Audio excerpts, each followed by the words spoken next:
Social మీడియాలో YCP కార్యకర్తలు చేస్తున్నటువంటి అసభ్య పదజాలంతో పెడుతున్నటువంటి పోస్టులు కానివ్వండి, మార్పింగ్ పోస్టులు కానివ్వండి, గత కొద్ది రోజులుగా వాళ్ళని అరెస్టు చేస్తున్నారని వైసీపీ తీవ్ర ఆందోళన చెందుతుంది, మనందరికీ తెలుసు. అయితే దీని మీద ఏదో ఒక యాక్షన్ తీసుకోవాలంటూ ఏదైతే హైకోర్టుకు వెళ్ళే ప్రయత్నం చేశారో, పిల్ వేసే ప్రయత్నం చేశారో, దీని మీద హైకోర్టు కూడా ఆగ్రహం వ్యక్తం చేసింది. కొంతమంది వ్యక్తులు పబ్లిక్ ఇంట్రెస్ట్ లిటిగేషన్ అంటే ఈ సామాజిక మాధ్యమాల్లో పోస్టులు పెట్టే వాళ్ళని అక్రమంగా అరెస్ట్ చేస్తున్నారు, స్వేచ్ఛను అడ్డుకుంటున్నారు, కాబట్టి పోలీసుల్ని గవర్నమెంట్ని నిలువరించాలి అని చెప్పి కొంతమంది పబ్లిక్ ఇంట్రెస్ట్ లిటిగేషన్ వేసే ప్రయత్నం చేస్తే ఈరోజు హైకోర్టు ధర్మాసనం ఎవరైతే పిల్ వేయటానికి వచ్చారో వారి మీద తీవ్ర ఆగ్రహాన్ని వ్యక్తం చేసింది. ఆగ్రహం వ్యక్తం చేయటమే కాదు, కొన్ని ఘాటైన వ్యాఖ్యలు కూడా చేసింది. ఒక రకంగా వైసీపీకి హైకోర్టులో 2 చెంపలు కూడా వాయించినట్టుగా అయింది. కోర్టు ఒకటే ప్రశ్న ముక్కుసూటిగా అడిగింది. మేము చూసాం, మా దగ్గరకు కూడా వచ్చాయి, మా దృష్టికి వచ్చాయి, వాళ్ళు వేస్తున్నటువంటి పోస్టింగ్లు మేము చూసాం. అసభ్య పదజాలంతో దూషిస్తూ పోస్టులు పెడితే వారిని ఎందుకు అరెస్టు చేయకూడదో సమాధానం చెప్పాలని చెప్పి హైకోర్టు ప్రశ్నిస్తే పిల్ వేయడానికి వచ్చిన వాళ్ళకు సౌండ్ లేదు, 2 చెవుల్లో నుంచి గాలిపోయింది. వాళ్ళు ఏదో రక్షణ పొందుదామో ప్రయత్నం చేశారు, కానీ వాస్తవం ఏంటంటే కోర్టు కూడా దాన్ని అంగీకరించట్లా.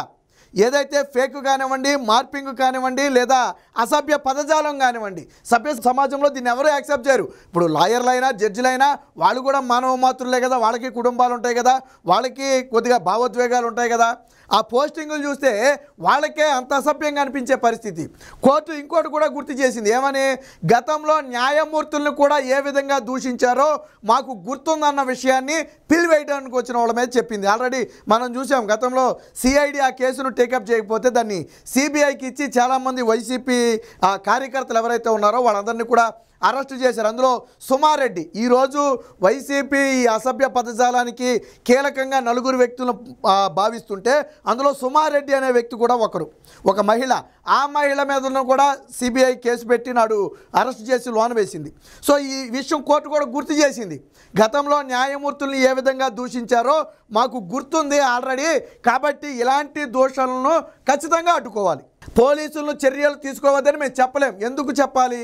పైగా ఇంకోటి చెప్పింది, వీళ్ళు అడిగింది ఏంటంటే ఒక బ్లాంకెట్ నిర్ణయాన్ని, అంటే ఒక రకంగా అసలు పోలీసులు వాళ్ళ జోలికి వెళ్లకుండా హైకోర్టు ఆదేశాలు వెలువరించాలనేది వాళ్ళు చెప్పినటువంటి పిల్లులో వాళ్ళు అడిగినటువంటి అంశం.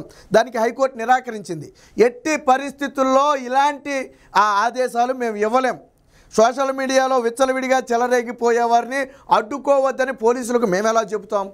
అడ్డుకోకపోతే సమాజం ఏమైపోవాలి? ఎవరైతే బాధితులుగా ఉన్నారో వాళ్ళ బాధను ఎవరు తీర్చాలి? వాళ్ళకి న్యాయం ఎవరు చేయాలి? కాబట్టి ఖచ్చితంగా తప్పు చేసిన వాళ్ళు ఎవరైనా శిక్ష అనుభవించాలి. అలా కాకుండా వ్యక్తిగతంగా ఎవరినైనా వేధించారు అని మీరు అనుకుంటే స్వయంగా ఆ వ్యక్తే మమ్మల్ని అప్రోచ్ అవ్వచ్చు అని చెప్పి కోర్టు కూడా చెప్పింది. అంటే ఈ రాజకీయ కక్షలతో ఎవరైనా మిమ్మల్ని ఇబ్బంది పెట్టారనుకోండి, అంటే మీరు మార్పింగ్లు వేయకపోయినా, అసభ్య పదజాలాలు పెట్టకపోయినా, ఏదో రాజకీయ కక్షతో మిమ్మల్ని వేధిస్తే ఖచ్చితంగా అది తప్పు. దానికి కోర్టే చెప్తుంది, ఏమని, స్వయంగా వ్యక్తే మా దగ్గరికి రండి, మీరు ఏ తప్పు చేయకపోతే మీరే స్వయంగా మా దగ్గరికి రండి, మేము ఖచ్చితంగా అందులో ఇన్వాల్వ్ అవుతాం. కానీ ఇలాగా తప్పుడు పోస్టింగ్లు వేసే వాళ్ళ విషయంలో జోక్యం చేసుకోవద్దని మేము ఎట్టి పరిస్థితుల్లో చెప్పలేము. ఒక రకంగా ఇలాంటి వారిని కట్టడి చేయాల్సిన అవసరం ఉంది అని కోర్టు కుండ బద్దలు కొట్టినట్టు చెప్పింది. అంటే కోర్టుకు కూడా విషయం అర్థమైంది. నేను ఇందాకే చెప్పా, వాళ్ళు జడ్జిలు అయినప్పటికీ కూడా వాడు కూడా మానవ మాత్రలే, మనలాగే మనుషులే, వాళ్ళకి ఫ్యామిలీలు ఉంటాయి. గతంలో, ఇప్పుడు మనం గురించి మాట్లాడుకుంటున్నాం, గతంలో ఇదే న్యాయమూర్తుల ఫ్యామిలీల గురించి అత్యంత నీచంగా, దారుణంగా కరోనా సమయం, అది కొద్దిగా కరోనా సమయం అయితే ఈ జడ్జిల్ని వాళ్ళ ఫ్యామిలీని తీసుకెళ్ళి కరోనా వాళ్ళు ఉన్న గదిలో పడేయాలి, వీళ్ళ తలకాయలు నరికేయాలి, కాళ్ళు చేతులు నరికేయాలి, నాలిక కోసేయాలి, ఎన్ని అసభ్యకరమైన పెట్టారంటే కోర్టు కూడా వాటిని చూసి సహించలేని పరిస్థితి. అందుకనే సిఐడి టేకప్ చేయకపోతే కేసును సిబిఐకి ఇచ్చింది, మేమేం వదిలిపెట్టాం అంటే రాష్ట్ర పోలీసుల ఆధ్వర్యంలో ఉన్నారు సిఐడి, వాళ్ళేమో తప్పించుకునే ప్రయత్నం చేశారు నాడు అరెస్ట్ చేయకుండా. కోర్టు కూడా చూసింది కోర్టుకు కూడా సహనం నశించి, ఓహో మీ పని ఎలాగ ఉందా, సరే ఆడ సంగతి మేము చూసుకుంటామని చెప్పి కేసును సిబిఐకి ఇస్తే మొత్తాన్ని తీసుకెళ్ళి లోన కూర్చోబెట్టారు. 2-3 మొత్తానికి ఎలాగో తప్పించుకున్నారు, కానీ మిగతా వాళ్ళందరినీ కూడా తీసుకెళ్ళి లోనకు కూర్చారు. నేను పెట్టిన సుమారెడ్డి ఒక మహిళను కూడా తీసుకెళ్ళి లోన పెట్టారు. ఆ సుమారెడ్డి మహిళను అరెస్ట్ చేశారని చెప్పి ఆ రోజు సెంటిమెంట్ డ్రామాలు పూయించింది వైసీపీ. కానీ విషయం ఏంటంటే ఈరోజు అసభ్యకరమైనటువంటి కంటెంట్ క్రియేట్ చేసే నలుగురిలో అర్జున్ రెడ్డి, భార్గవ్ రెడ్డితో పాటు సుమారెడ్డి, వీరారెడ్డి వీళ్ళందరూ కూడా నలుగురు కీలకమైన వ్యక్తులు. అంటే అంత దారుణమైన పోస్టులు ఆ రోజు పెట్టింది కాబట్టి అరెస్ట్ చేశారు. ఉత్తినే అరెస్ట్ చేయలే.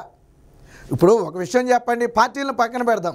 ఎవరి మీద అయినా సరే వాళ్ళ కుటుంబంలో అసభ్యంగా దూషించి వాళ్ళ కుటుంబంలో ఆడవాళ్ళ ఫోటోలు తీసుకెళ్ళి ఆ న్యూడ్ ఫోటోలకి తలకాయలు మార్చేసి సోషల్ మీడియాలో పెడితే యాక్సెప్ట్ చేస్తామా? పార్టీలను పక్కన పెడదాం, యాక్సెప్ట్ చేయం కదా, బాధ కలుగుద్ది కదా. మన కుటుంబాన్ని తీసుకెళ్ళి అలా రోడ్డు మీద పెట్టి రకరకాల వ్యాఖ్యలు చేస్తే బాధ కలుగుద్ది కదా. సో ఇక్కడ కోర్టు చెప్పింది కూడా అదే. ఇక్కడ పార్టీలతో సంబంధం లేదు. అయితే ఇందులో ప్రధానంగా ఉన్నది ఎవరంటే వైసీపీ పార్టీనే. సరే మిగతా పార్టీలు వేశారా లేదా అంటే ఎక్కడైనా ఒకటారా ఉంటే ఉండొచ్చు. వాస్తవానికి నిజంగా వేసుంటే వైసీపీ హయాంలోనే తీసుకెళ్ళి బొక్కలేదు, అంత ఈజీగా ఏం వదిలిపెట్టదు. గతంలో ప్రశ్నిస్తేనే అరెస్ట్ చేసిన వాళ్ళు వాళ్ళ మీద మార్పింగ్లు వేస్తే అరెస్ట్ చేయాలా తీసుకెళ్ళి? సో వేస్తే వాళ్ళని కూడా ఖచ్చితంగా అదుపులో తీసుకోవాలా. మన చంద్రబాబు గారు కూడా ఏం చెప్పారు, ఇక్కడ పార్టీకి సంబంధం లేదు, మా పార్టీ వాళ్ళు అంటే తెలుగుదేశం పార్టీ వాళ్ళు అసభ్య పదజాలంతో దూషించినా వాళ్ళ మీద కూడా చర్యలు తీసుకుంటాం. అలేం మా పార్టీ వాళ్ళనో మా కార్యకర్తలనో మేము ఊరుకోం. మహిళల జోలికి వెళితే పార్టీలతో సంబంధం లేదు, ఎంతటి వ్యక్తులనైనా వదిలిపెట్టబోమని చెప్పి చాలా స్పష్టంగా ముఖ్యమంత్రి చంద్రబాబు గారు చెప్పడం జరిగింది. కోర్టు కూడా ఈరోజు అదే విషయం చెప్పింది. మీరు ఈ విషయంలో పిల్లి వేయటం అనేది కరెక్ట్ కాదు. మీరు ఎందుకు పిల్లి వేస్తున్నారు, ఎందుకు అడ్డుకోవాలంటున్నారు, ఎందుకు వాళ్ళని అరెస్ట్ చేయకూడదు, ఎందుకు తప్పు చేసిన వాడికి శిక్ష పడకూడదు, మీరు ఎలా అడ్డుకుంటారు వాళ్ళని? భావ ప్రకటన స్వేచ్ఛ పేరుతో ఇష్టం వచ్చినట్టు మాట్లాడితే ఎవరు మాత్రం సహిస్తారు? అది మన చట్టంలో కానీ సెక్షన్లో కానీ లేదే. తప్పు చేసిన వాడికి ఖచ్చితంగా శిక్ష అనుభవించాలి. వాళ్ళు బరి తెగించారు అనడానికి గతంలో మా మీద వేసిన పోస్టులే ఒక ఉదాహరణ. ఆ రోజు మేము కూడా చాలా సఫర్ అయ్యాం. కాబట్టి ఈ పిల్లుల్లో మేము ఎటువంటి జోక్యం చేసుకోలేము, పోలీసులకు ఎటువంటి ఆదేశాలు ఇవ్వలేం.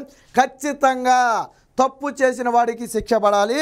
వైసీపీ సైకోలు ఎవరైతే సోషల్ మీడియాలో విచ్చలవిడిగా చెలరేగిపోయి ఇటు చంద్రబాబు గారు, లోకేష్, అటు పవన్ కళ్యాణ్తో పాటు హోమ్ మినిస్టర్తో పాటు కొంతమంది ఇళ్లలోని ఆడవాళ్లను తీసుకొచ్చి హోంమంత్రి గారు కూడా చెప్పింది ఏమని, గతంలో మీ అమ్మాయి అక్కడ చదువుతుంది కదా, మీ అబ్బాయి ఇక్కడ చదువుతున్నాడు కదా, మాకు తెలుసు, మేము వాళ్ళంతా చూస్తాం. ఎవరికైనా భయం ఉండదండి? ఇప్పుడు మనం ఎంత ఏ పొజిషన్లో ఉన్నా మన పిల్లల్ని అది చేస్తాం ఇది చేస్తామని బెదిరిస్తే మనకు భయం ఉండదా? స్వయంగా హోంమంత్రి గారే చెప్పింది. పోనీ ఆవిడ హోంమంత్రి అయిన తర్వాత అయినా తగ్గారా అంటే తరువాత కూడా నీచంగా ఆవిడ గురించి మాట్లాడటం, వాళ్ళ పిల్లల గురించి మాట్లాడటం. మరి అపోజిషన్లో ఉన్నప్పుడు వాళ్ళే బాధపడి, అధికారంలోకి వచ్చాక వాళ్ళ బాధపడి, అంటే వాళ్ళు ఎప్పుడు పోస్టులు పెడుతుంటే వీళ్ళు బాధపడి వదిలేయాలా? ఈ పబ్లిక్ ఇంట్రెస్ట్ లిటిగేషన్ వేసిన వాళ్ళ ఉద్దేశం అదే.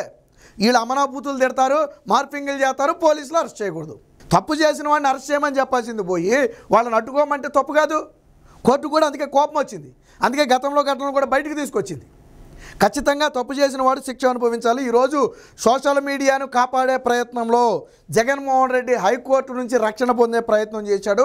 దాన్ని హైకోర్టు పూర్తిగా తిరస్కరించింది. ఇలాంటి వాటిని మేము యాక్సెప్ట్ చేయము, సపోర్ట్ చేయము, పోలీసులకు ఎటువంటి ఆదేశాలు మేము ఇవ్వబోము, ఖచ్చితంగా కేసులు నమోదవ్వాలి, తప్పు చేసిన వాడు శిక్ష అనుభవించాలని చెప్పి కోర్టు కరాఖండిగా చెప్పింది. ఖచ్చితంగా ఇది వైసీపీ సోషల్ మీడియాకు తగిలిన అతిపెద్ద ఎదురు దెబ్బగా చెప్పొచ్చు.